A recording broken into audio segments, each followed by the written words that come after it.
the Congresswoman from Texas, Ms. Garcia, is recognized for 5 minutes. Thank you, Mr. Chairman, and thank you, Mr. Clements, for being here with us today. I wanted to also lay out a few facts before I begin. And the first one is that the president has lowered the deficit by $1.7 trillion, $1.7 trillion in his first 2 years in office. So we really, when we talk about the debt ceiling and we look at everything, we really need to get some facts out. This president has made it clear that defaulting on the debt is not an option. The statement made earlier that Republicans are the only ones who have passed anything is probably true. But what's not said is that it's not a clean debt ceiling raising. It comes with cuts that are so deep that they would impact Social Security, they would impact Medicaid, it would impact our veterans, teachers, it would create more job losses. So that's the reason many of us cannot support that. Always there has been a raise of the debt ceiling, hundreds of times. In fact, every year since World War II, it's been raised. Only because it's this president and this year do we see so many concerns about making cuts before or doing it together.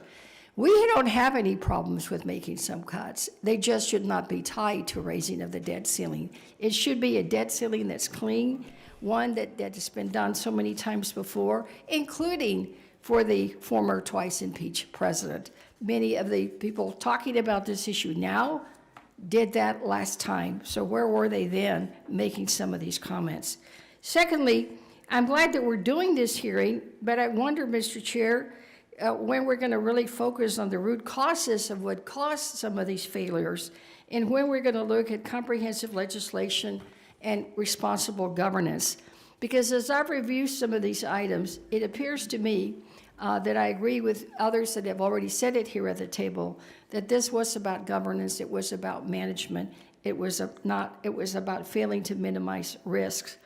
And I was particularly, drawn to the response that you gave the ranking chair when she asked you about some of the reviews that are done by the examiners, and you said that many of them, that y'all were told that, quote, it would take a while to fix the problem.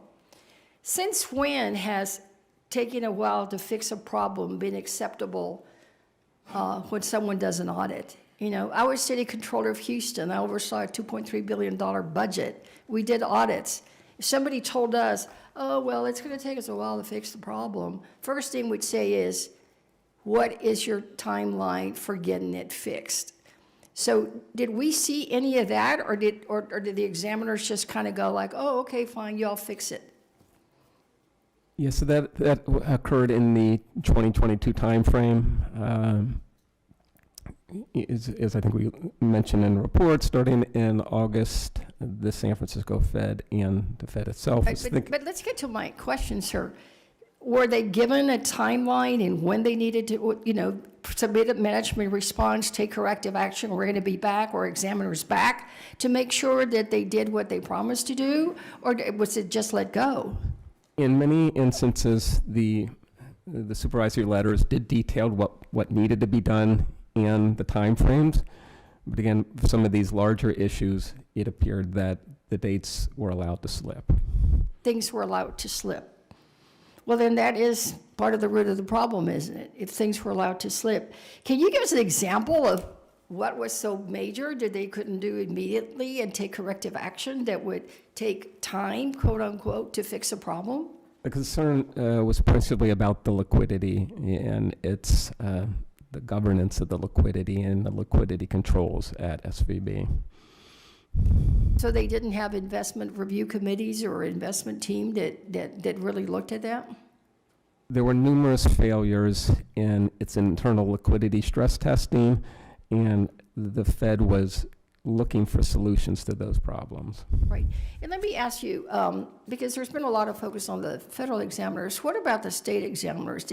What responsibility do they have in this whole scheme? There's a mix depending upon the signature and SVB are a little different because they're dealing with different states and how they manage that relationship. For the most part, the federal regulators were the ones in charge. Gentlelady's time Thank you. has I yield expired. back. The gentleman from Tennessee, Mr. Ogles, is recognized for 5 minutes.